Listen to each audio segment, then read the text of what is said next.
오늘은 기도하는 자녀는 망하지 않는다. 기도하는 자녀는 망하지 않는다라는 제목으로 하나님의 말씀을 전하겠습니다. 눈물로 기도한 자녀는 결코 망하지 않는다. 눈물로 기도한 자녀는 결코 망하지 않는다. 이런 말이 있습니다. 암브로시우스 감독이 한 말인데요.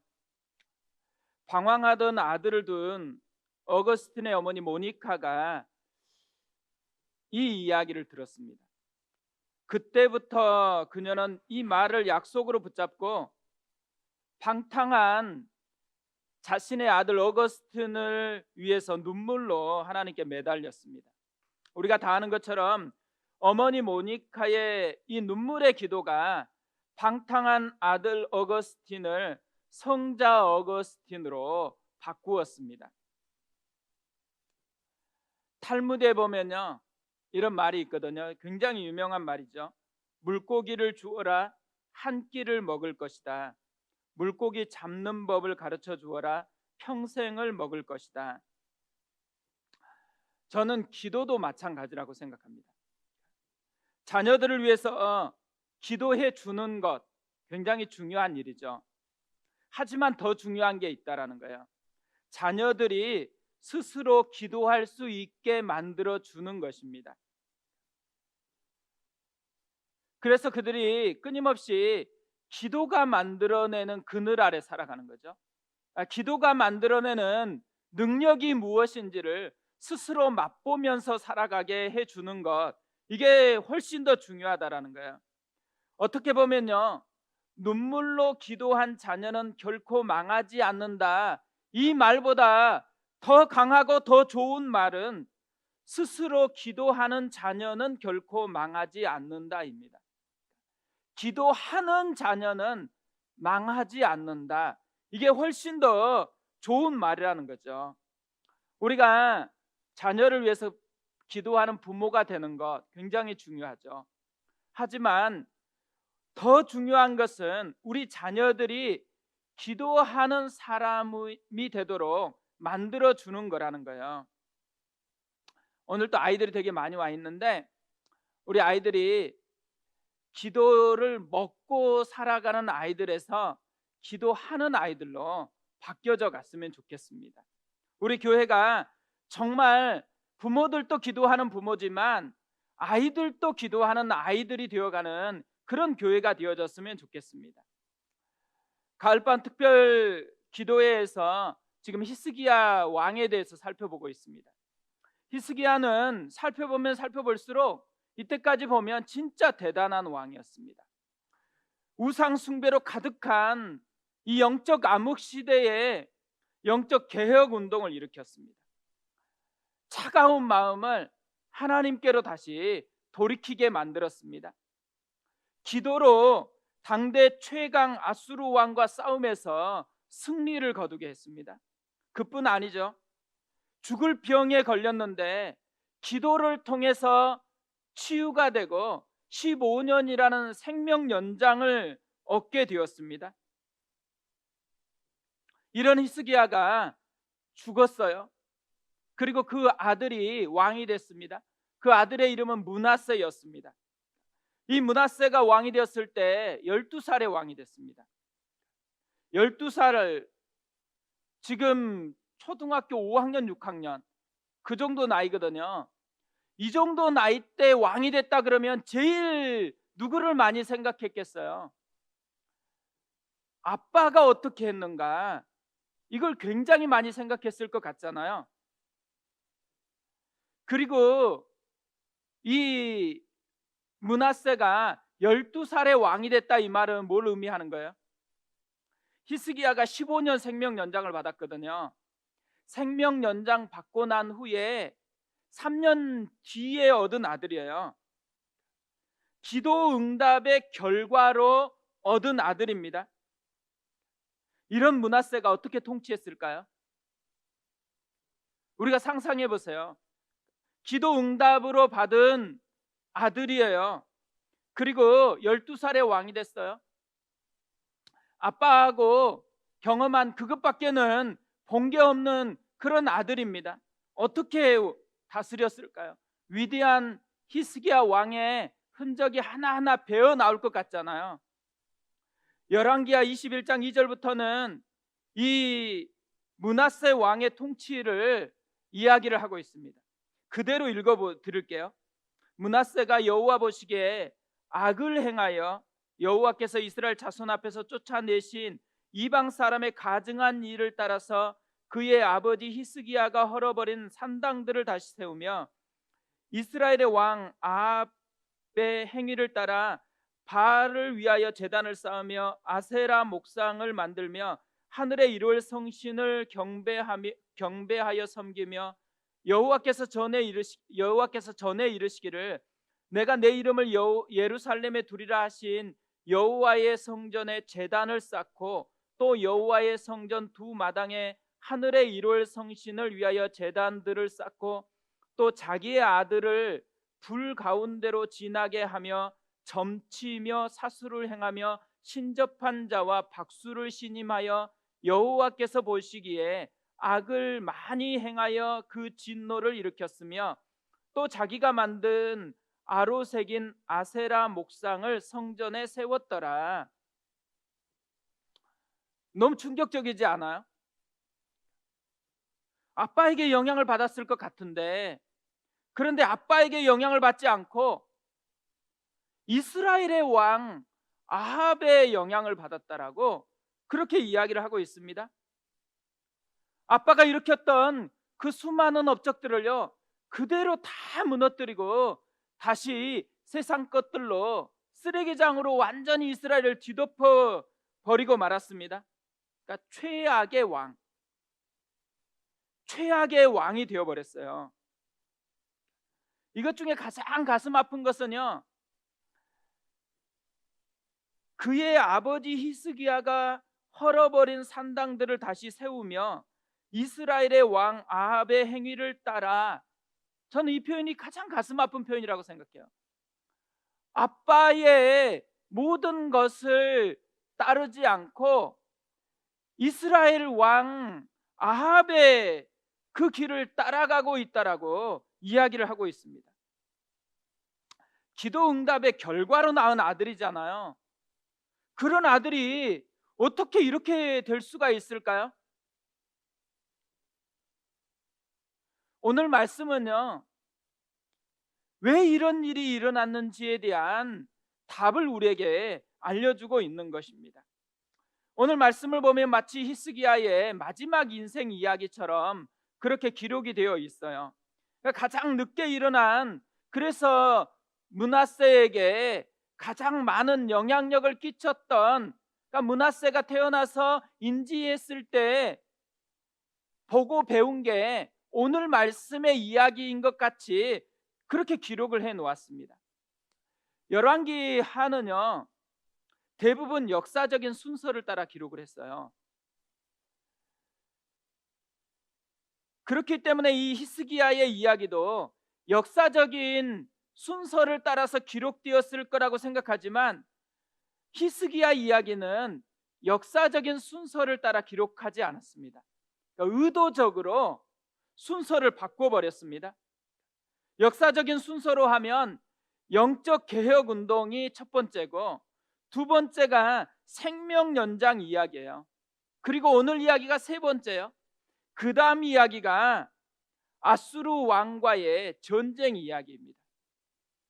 근데 순서를 바꿔가지고 전쟁 이야기를 먼저 기록하고 생명 연장 이야기와 그 뒤에 나오는 오늘 본문의 이야기를 뒤에 배치를 했습니다. 뭘 보여주고 싶은 거겠어요? 히스기야가 아들에게 남겼던 영향력, 아들에게 남겼던 영향력은 아수르 왕과의 전투에서 승리할 때 기도했던 그 모습이 아니었다라는 거예요. 히스기야가 므낫세에게 남겼던 영향력은 오늘 본문에 나온 이야기라는 거예요. 그러니까 외적으로 밖에서는 엄청난 위대한 영향력을 남겼는데 정작 가정에서는, 집에 들어와서는 남긴 영향력은 바로 오늘 사건이라는 것을 이야기해 주고 있는 것이죠. 므낫세가 최악의 통치를 한 이유는요, 히스기야의 책임이 있다라는 것을 알려주고 싶어 가지고 의도적으로 역사적인 순서를 바꿔 가지고 오늘 본문을 기록하고 있다라는 거죠. 오늘 본문을 보면요, 왕으로 위대한 통치를 하는 것 되게 중요하죠. 근데 그것보다 훨씬 중요한 게 있다라는 거예요. 아빠의 사명, 부모의 사명이 외적인 열매보다도 훨씬 더 중요하다라는 것을 우리에게 보여주고 있다라는 것이죠. 외적으로 얼마나 많은 업적을 남겼냐, 이것보다 훨씬 더 길게 가는 영향력이 뭐냐면 우리의 아이들에게 나는 어떤 영향력을 남기고 있느냐, 이게 훨씬 더 중요하다라는 거예요. 그러니까 어떤 면에서는요, 교회에서 보면 교회에서 열심히 섬기는 분들이 있거든요. 귀하죠. 근데 그것보다 훨씬 중요한 게 있다라는 거예요. 집에서 나는 어떻게 섬기고 있느냐예요. 그러니까 집에서 나는 어떤 영향을 끼치고 있느냐, 이게 훨씬 더 중요하다라는 것을 오늘 말씀이 우리에게 던져주고 있다라는 거예요.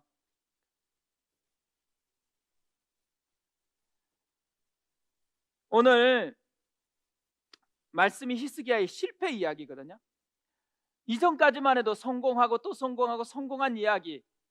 그래서 히스기야가 진짜 대단하다 이렇게 생각했는데, 그런데 오늘 처음으로 그도 인간이었고 그도 실수한다라는 거, 실패한 모습이 있다라는 것을 우리에게 보여주고 있어요. 그런데 이 실패가 그냥 실패로 남겨지지 않고 이 실패가 자녀에게는 굉장히 큰 영향을 끼치는 실패가 되었다라는 것을 알려주고 있는 거죠. 뭘 우리에게 알려주고 싶어 하는 거냐면 우리가 자녀에게 뭘 전수해 주어야 할 것인가. 오늘 말씀은 우리가 다른 건 몰라도 자녀에게 반드시 이것만은 전수해 주어야 한다라는 이 메시지를 담고 있다고 생각합니다.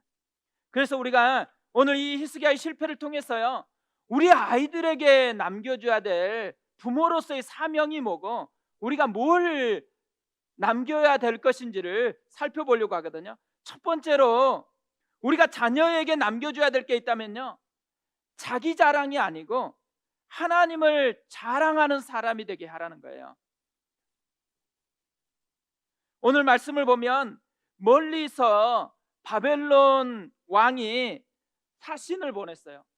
편지와 예물을 가지고 사신을 보냈습니다. 이때는 히스기야 왕이 병 걸려 죽었다라는 이야기 듣고서요, 사신 보냈거든요. 사신이 도착했을 때 히스기야는 어떻게 됐어요? 이미 다 나았어요. 이미 건강해졌어요. 얼마나 기쁘겠어요. 이때 히스기야가 해야 될 일이 뭘까요? 하나님을 자랑하는 거죠. 자기가 병들어서 죽게 됐는데 하나님이 나 살려줬다고, 하나님이 생명의 주인이라고, 하나님을 자랑하고 하나님께 감사하고 하나님께 찬양을 드려야 되잖아요. 그런데 이때 히스기야가 한 거에 뭐였을까요? 13절에 이렇게 되어 있습니다. 히스기야가 사자들의 말을 듣고 자기 보물고의 은금과 향품과 보배로운 기름과 그의 군기고와 창고의 모든 것을 다 사자들에게 보였는데 왕궁과 그의 나라 안에 있는 모든 것 중에서 히스기야가 그에게 보이지 아니한 것이 없더라. 이 짧은 한 절에서 강조하고 있는 게 있어요. 그게 뭐냐면 자기예요. 자기 보물고 그의 군기고 그의 나라 안에 있는 모든 것, 세 번이나 완전수인 이 세 번이나 자기를 강조하고 있어요. 히스기야 자신을 드러내기를 원하는 모습을 보여주고 있다라는 거죠. 하나님을 드러내야 되는 순간이잖아요. 그의 마음에 지금 하나님이 자기를 고쳐주신, 그리고 지금 이 사신들이 왔기 때문에 하나님에 대한 감격으로 가득 차 있어야 되는데 웬일인지 자기로 가득 차 있다라는 거예요. 그래서 자기 자랑을 그렇게 하고 있다라는 것이죠. 하나님께 대한 감사와 찬양으로 가득 차야 되는데 자기로 가득 차다. 위기라는 거예요. 위기. 이게 유혹이라는 거예요. 어떻게 보면 많은 사람들은요, 언제 위기의식을 느끼냐면 기도를 해야 될 때, 어려움이 찾아왔어요. 병이 걸리면 위기라고 생각해요. 갑자기 경제적인 위기가 어려움이 찾아오면 그때 진짜 위기의식을 느껴요. 근데 신앙에서는요, 그런 경우는 위기가 아니고 그런 경우는 오히려 기회라는 거예요. 그것 때문에 하나님을 찾잖아요. 그것 때문에 하나님을 만날 수 있잖아요. 그러니까 우리가 생각할 때 위기는 하나님의 입장에서 보면 기회예요. 근데 신앙의 진짜 위기는 뭐예요? 신앙의 진짜 위기는 기도할 때가 아니고 기도 응답을 받은 후예요. 그러니까 기도가 응답이 돼서 너무 기분이 좋아진 거예요. 그런데 이렇게 기분이 좋은데 옆에서 야, 당신 대단하다고 이야기를 하는 거예요. 그러면 우쭐해지죠. 그 순간 뭐가 사라져요? 하나님이 사라지고 자기가 가득 차 버리는 거예요. 이게 신앙의 가장 큰 위기라는 거예요. 근데 많은 분들이 사실은 이런 위기 앞에서는요, 쉽게 넘어져 버려요. 그래서 자기가 얼마나 기도를 열심히 했는지, 내가 얼마나 간절하게 기도했는지 자기 자신에게 초점을 맞춰요. 자기가 얼마나 불쌍한지가 중요한 게 아니고 그런 우리를 긍휼히 여겨주시는 그 하나님이 중요한데 하나님에게서 자기에게로 시선이 옮겨지기 시작해 버린다라는 거죠. 스펄전 목사님은요, 이런 때에 이런 말을 했어요. 11조를 바치지 않는 것은 하나님의 것을 도둑질하는 것이요, 주의를 지키지 않은 것은 주일 도둑이요, 예배 시간에 예배하지 않은 것은 예배 도둑이요, 하나님께 드릴 영광을 가로채는 것은 하나님의 영광 도둑이다. 저는 아이들에게 선물을 줘보니까요, 영광을 도둑질하는 게 뭔지에 대한 마음이 느껴지더라고요. 선물을 주면 이 선물을 반갑게 받아들이고 막 그것을 재밌게 누리고 있으면, 그거 보고 있으면 어때요? 흐뭇해요. 영광이 드러나요. 아, 근데 나를 영광스럽게 생각하는 거구나, 그런 마음이 들어요. 그런데 이렇게 막 하고 있다가 누가 오잖아요. 그러면 그걸 팽개치고 그것만 보고 있다 그러면 마음이 힘들어요. 특히나 이제 누가 다른 장난감을 다 가지고 왔는데 자기가 놀았던 장난감보다 걔가 가지고 온 장난감이 더 눈에 크게 보여갖고 자기 건 숨기고 그거를 쳐다보고 있다 그러면 마음이 힘들어집니다. 왜 그래요? 자기가 놀았던 것이 다른 아이가 가져온 장난감보다 더 좋으면 어떡하겠어요? 자기 거 자랑하겠죠. 자기 거 가지고 놀자 그러겠죠. 그러니까 하나님 앞에서 비슷하다라는 거예요. 영광을 도둑질한다. 그러니까 하나님의 영광을 도둑질한다. 두 가지 모습이 있다라는 거예요. 하나는 하나님이 주신 은혜를 누리지 못하는 거예요. 주의 구원하시는 이 감격을 누리지 못하고 있다. 영광을 도둑질하고 있는 거예요. 또 하나, 그 은혜를 내가 자랑하지 못하고 있다. 남에게 숨기고 있다. 그 말은 하나님의 영광을 도둑질하는 그 인생을 살아가고 있다라는 것이죠. 우리가요, 하나님 앞에 해야 되는 진짜 큰 것, 그리고 가장 심플하면서 중요한 것은 하나님을 자랑하는 거라고 생각합니다. 하나님이 끊임없이 우리에게 주었던 그 은혜를 감사하고 그분을 찬양하는 것, 이게 우리가 해야 되는 가장 기본적이고 중요한 일이라는 거죠. 심지어 바울은요, 기도하면서도 감사하라고 이렇게 이야기합니다.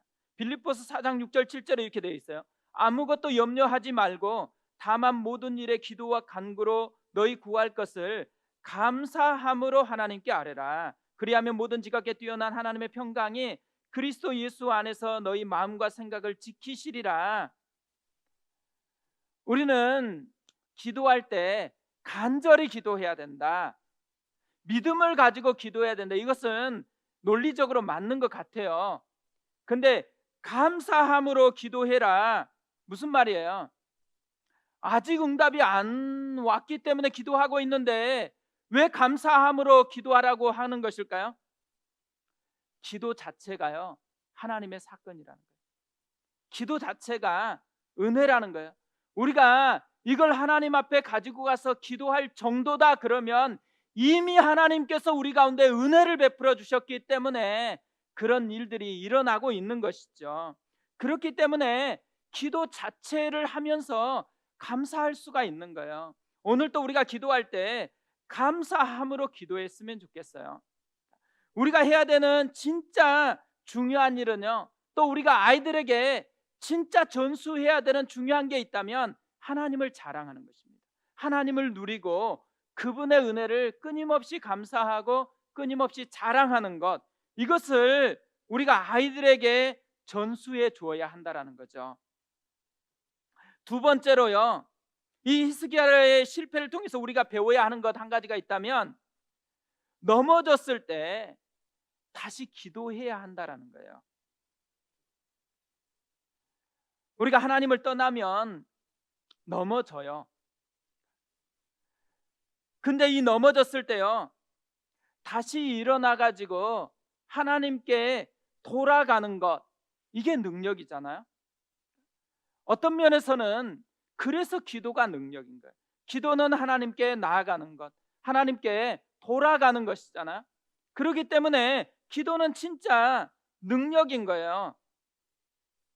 근데요, 넘어졌는데 하나님 앞에 기도하는 사람이 있는가 하면 넘어졌는데도 불구하고 기도하지 않는 사람이 있어요. 넘어졌는데 기도하는 사람은 자기 심령 속에 하나님이 자리 잡고 있기 때문에 그런 거잖아요.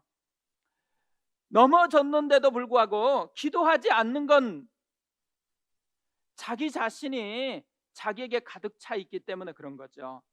하나님이 아닌 다른 것이 자기를 지배하고 있기 때문에 그런 거잖아요. 이걸 뭐라고 얘기하냐면 교만이라 그래요. 하나님 대신에 다른 것이 우리의 마음을 가득 채워져 버린 것, 이것을 교만하다라고 그렇게 얘기하는 거죠. 잠언 16장 18절에서는 이렇게 말씀을 합니다. 교만은 패망의 선봉이요 거만한 사람은 넘어짐의 앞잡이이니라. 왜 교만하면 패망의 선봉에 서게 될까요? 저는 히스기야를 보니까요, 교만하면 진짜 패망의 선봉에 선다라는 것을 잘 보여주고 있다라고 생각하게 되었습니다. 그러니까 교만하니까요, 마음에서 하나님의 말씀을 듣는데도 불구하고 하나님의 마음이 느껴지지 않게 되어집니다. 이 히스기야가 사신들에게 다 보여줬다는 이야기를 듣고 이사야가 찾아왔어요. 이사야가 찾아와서 두 가지 질문을 해요. 이 사람들이 무슨 말을 했는지, 또 하나 어디서부터 왕에게 왔는지. 근데 이 말을 듣고 히스기야가요, 하나만 대답해요. 먼 지방 바벨론에서 왔다고. 앞에 뭘 얘기했는지는 이야기하지 않습니다. 그리고 뭘 보았냐 이렇게 또 물으니까 궁에 있는 거 다 보았다고, 또 나의 창고에서 보지 않은 거 하나도 없다고 그렇게 얘기해줘요. 앞에 13절에서 보여준 걸 기록할 때는 구체적이었어요.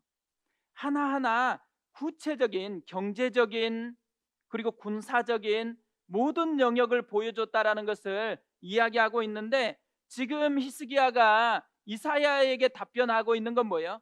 두리뭉실해요. 자기의 구체성을 두리뭉실한 것으로 바꾸고 있어요. 그 마음에 이사야에 대한 불편함이 있는 것이죠. 이사야에 대해서 불편하다라는 말은 무슨 말이에요? 하나님에 대해서 불편한 감정으로 지금 이사야에게 대하고 있다라는 거죠. 하나님의 마음을 느끼는 게 아니고 자기 마음이 가득해서 하나님의 마음을 배척하는 그런 현상이 지금 일어나고 있다라는 거예요. 그러니까 교만하면요, 하나님의 마음을 느끼지 못해요.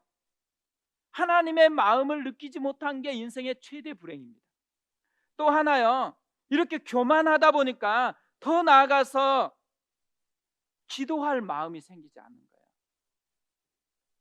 이사야가 이 히스기야의 실수로 일어나서 어떤 결과가 일어났는지를 이야기를 해요. 17절에서 이렇게 이야기합니다. 여호와의 말씀이 날이 이르리니 왕궁의 모든 것과 왕의 조상들이 오늘까지 쌓아두었던 것이 바벨론으로 옮긴 바 되고 하나도 남지 아니할 것이요, 또 왕의 몸에서 날 아들 중에서 사로잡혀 바벨론 왕궁의 황관이 되리라 하셨나이다 하니, 모든 게 다 빼앗긴다라는 거예요. 자기 후손들도 다 포로로 잡혀갈 것이다, 이렇게 선언을 했어요. 그러면 옛날 같으면 히스기야가 어떻게 했겠어요? 바로 회개하고 기도했을 것 같잖아요. 근데 지금 히스기야가 어떻게 합니까? 19절에 이렇게 되어 있습니다. 히스기야가 이사야에게 이르되 당신이 전한 바 여호와의 말씀이 선하니이다 하고 또 이르되 만일 내가 사는 날에 태평과 진실이 있을진데 어찌 선하지 아니하리로 하니라. 울며 기도한 게 아니에요. 괜찮대요. 나 때만 안 일어나면 나는 괜찮대요. 어떻게 이렇게 강팍한 그런 사람으로 변해버렸을까요? 진짜 울면서 기도해야 되는데 교만은요, 기도를 못하게 만든다라는 거예요. 하나님께 돌아가야 될 그때에 돌아가지 못하도록 자기를 끌어당기는 힘, 이게 교만이라는 거예요. 은혜는요, 그렇게 교만했던 내가 깨지고 다시 하나님께로 돌아가게 하는 힘이에요. 근데 불행하게도 히스기야는 은혜를 붙잡은 게 아니고 교만함을 붙들어 버렸다라는 거예요. 그리고 이게 자기 아들에게 영향력으로 고스란히 남게 되었다라는 거죠. 근데 생각해 보세요. 교회에서 기도하는 엄마가 많을까요? 기도하는 아빠가 많을까요? 지금도 비율상으로 보면 너무 현저하게 차이가 납니다. 남녀 비가 이 시대의 아빠들은 다 어디가 있을까요? 기도하는 형제가 많을까요? 기도하는 자매가 많을까요? 오늘 본문 말씀은 여자에게 해당하는 말씀일까요? 남자에게 해당하는 말씀일까요? 오늘 말씀은 엄마에게 기도하라는 도전일까요? 아빠에게 기도하라는 도전일까요? 히스기야에게 하신 말씀이에요. 세상에서는요, 아빠들은 대부분 직장에서 돈 번다고 바빠요. 그 나머지는 다 엄마들이 때워요. 자녀 교육, 그리고 자녀들을 위해서 기도하는 거 대부분 엄마들이 일들을 하는 거죠. 아들이 누구에게 영향을 받아요? 엄마에게 영향을 받아요? 아빠에게 영향을 받아요? 아들은 아빠에게 영향을 받게 돼 있어요. 아빠가 기도하지 않는데 아들이 기도하게 될 거라고 생각하는 것은 이치로 맞지 않아요. 우리가 아이들에게 좋은 영향을 남기고 싶다, 엄마가 기도하는 것 반드시 해야 되죠. 하지만 아빠도 기도하는 아빠가 되어야 한다라는 것입니다. 사실 아이들에게 전수해야 되는 굉장히 중요한 것 중에 하나는요, 넘어지지 않게 하는 법이 아니에요. 넘어질 수밖에 없죠. 근데 넘어졌을 때 어떻게 일어서게 할 것인가가 아이들에게 전수해야 되는 되게 중요한 것이잖아요. 넘어졌다가 일어서게 하는 힘, 이게 기도라는 거예요. 오늘 히스기야는 넘어졌어요. 이때에 아들에게 넘어졌다라는 것이 창피한 게 아니고, 넘어졌는데 어떻게 다시 일어났는가를 전수해 주지 않는 게 창피한 거예요. 우리가 실수할 수 있죠. 실수한 게 그렇게 큰 문제 아닙니다. 근데 실수한 후에 다시 하나님을 붙들고 일어서는 모습을 보여주는 것, 이게 부모가 해야 되는 모습이라는 거예요. 근데 히스기야는 그것을 보여주지 못했다라는 것입니다. 그렇기 때문에 므낫세가 아빠의 모습을 따라가는 게 아니고 이상한 이스라엘 아합 왕을 따라가게 만들어 버렸다라는 거예요. 그리고 최악의 왕이 되도록 그렇게 방치해 버린 결과가 되었습니다. 부모의 사명이 있죠. 전수하는 것이잖아요. 근데 부모와 똑같이요, 교회의 사명이 있어요. 교회도 전수하는 사명이 있습니다. 우리가 히스기야를 통해서 깨달아야 되는 것, 전수해야 될 것을 전수하고 있는가? 우리가 전수해야 될 두 가지, 하나님을 자랑하고 있는가? 하나님을 누리면서 그분을 찬양하고 있는가? 또 하나, 넘어졌다가 다시 일어나는 법, 교만이 아니고 은혜를 붙들고 사는, 하나님을 다시 붙잡고 회개하는 기도의 사람인가, 이것을 우리가 점검해야 된다라는 거죠. 저는 진짜 마음의 소원 중에 하나는요, 우리 두 딸이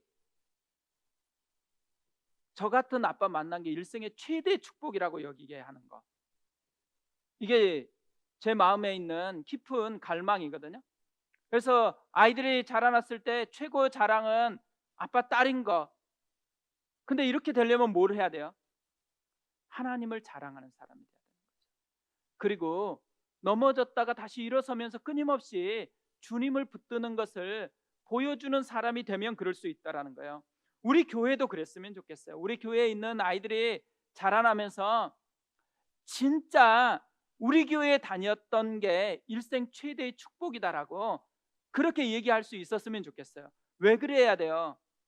우리 교회에서 기도하는 법을 배웠기 때문에, 우리 교회에서 자랑하는 법을, 하나님을 자랑하는 법을 배웠기 때문에. 우리가 오늘로 히스기야에 대한 이야기를 마무리합니다. 히스기야가 영광스럽게 흔적을 남겼던 것도 되게 중요해요. 영적인 개혁을 끊임없이 일으키는 것, 또 기도로 위기를 돌파하는 것, 이것도 되게 중요해요. 근데 마지막 마침표가 우리에게 훨씬 더 중요한 거잖아요. 마지막 마침표, 하나님을 자랑하는 사람으로 키우는 것, 그리고 넘어졌다 다시 일어서게 하는, 은혜를 붙들고 기도하는 사람으로 나아갈 수 있도록 전수하는 사람이 되는 것, 이게 우리 모습이 됐으면 좋겠고요, 이게 우리 교회의 모습이었으면 좋겠습니다. 우리 그 마음으로 같이 기도하겠습니다. 오늘 이 시간에 같이 한번 우리 자신을 놓고, 하나님, 우리가 진짜 아이들에게 좋은 것을 전수하는 그런 부모가 되게 도와주시옵소서.